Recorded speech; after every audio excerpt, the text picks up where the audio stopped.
Have you ever walked into a room full of people, wanted to join the conversation, and then nothing? Your mind goes completely blank. You stand there smiling, hoping someone else will keep talking because you have absolutely no idea what to say next. Maybe you've been labeled the quiet one. Maybe you've even started believing that's just who you are. But here's something that might surprise you.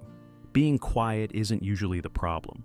The real problem is believing that good conversation depends on constantly thinking of clever things to say. It doesn't. In fact, the people who seem naturally good at talking usually aren't more interesting than you. They're simply following a few habits that anyone can learn.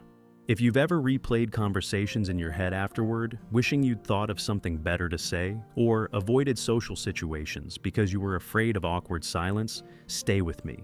By the end of this video, you'll have a completely different way of looking at conversation, and you'll have practical tools you can start using immediately.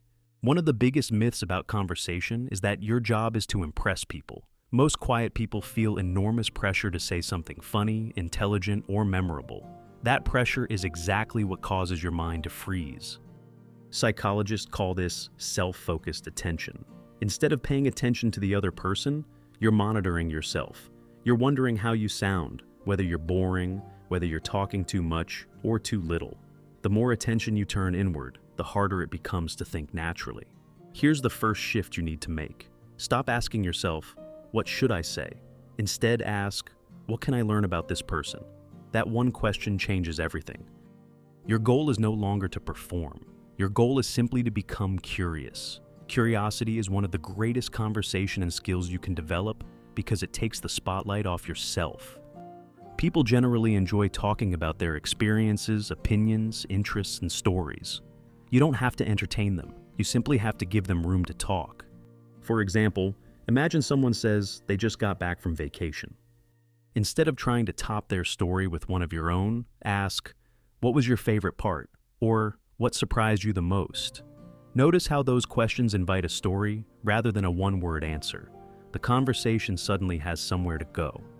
Many people believe they run out of things to say because they aren't interesting enough. But conversation isn't built from fascinating facts. It's built from ordinary observations.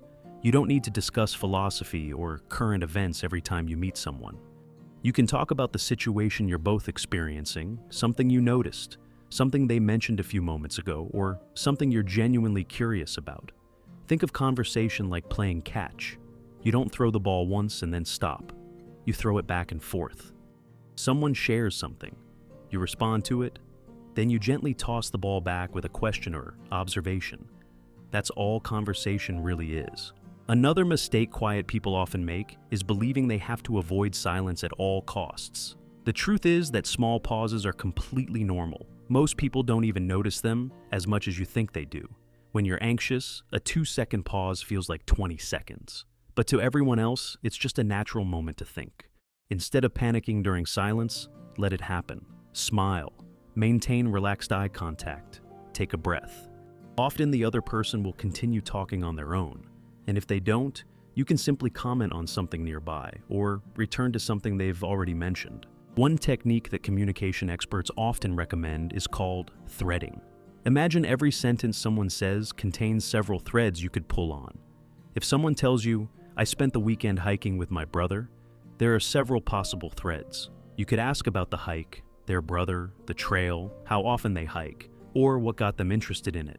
Most people only hear the sentence. Good conversationalists hear all the possible directions it could go. The more you practice noticing these threads, the less you'll worry about running out of things to say, because you'll realize people are constantly giving you new material. There's also something incredibly important that many people overlook. You don't have to fill every conversation with your own stories. In fact, research consistently shows that people tend to like conversations where they felt listened to. They often walk away thinking someone was a wonderful conversationalist, even though that person actually did less speaking. This doesn't mean becoming an interviewer who asks endless questions. Good conversations include small pieces of yourself as well. If someone mentions they enjoy cooking, you might say, I've been trying to get better at cooking myself, before asking what they like to make. You're adding enough about yourself to keep the conversation balanced, while still encouraging them to continue. Now let's talk about overthinking. This is where many quiet people get trapped. While the other person is talking, you're busy planning your next sentence. Then you worry it doesn't sound good enough. Before you know it, you've missed half of what they said. Try something different. Trust yourself to respond naturally. You don't need to prepare every sentence in advance. Most conversations move too quickly for perfect planning anyway. If you're truly listening, you'll respond more quickly than you expect. Another helpful mindset is realizing that awkward moments happen to everyone. Even people who seem socially confident occasionally say something that doesn't land or experience an uncomfortable silence. The difference is that they don't treat it as evidence that they're bad at talking. They simply move on. Confidence in conversation isn't the absence of awkwardness. It's the willingness to keep talking even when things aren't perfect. If social situations make you nervous, don't wait until a large party to practice. Make a tiny remark. Say a few extra words to the cashier. Ask a coworker how their weekend went. Make a brief comment while waiting in line. These small conversations train your brain to realize that talking to people isn't dangerous. Each successful interaction, no matter how small, builds evidence against the fear that's been holding you back. And remember this, people are probably not thinking about you. They're more likely to be thinking about themselves. While you're worrying that you sounded awkward, they're wondering about the same thing. This psychological tendency, sometimes called the spotlight effect, causes us to dramatically overestimate how much other people notice our mistakes. Once you understand this, social situations become much less intimidating. You don't have to be perfect because nobody is judging you nearly as closely as you imagine. Finally, let go of the identity of being the quiet one. Labels are powerful because over time, we start to accept the label. Instead, think of yourself as someone who is learning a new skill. That's all conversation is, a skill, not a personality trait, not a gift that some people are born with and others never receive. Every meaningful friendship, every great relationship, every successful interview, and every networking opportunity begins with a conversation. The more you practice, the easier it becomes. Not because you suddenly become extroverted, but because you stop believing that you have to perform. So, the next time your mind tells you, "I don't know what to say," remember this. You don't need the perfect sentence. You just need curiosity. Listen carefully. Pull on the threads people give you. Share a little about yourself. Let silence exist without fear. And trust the idea that conversation isn't about being impressive. It's about making another person feel seen and understood.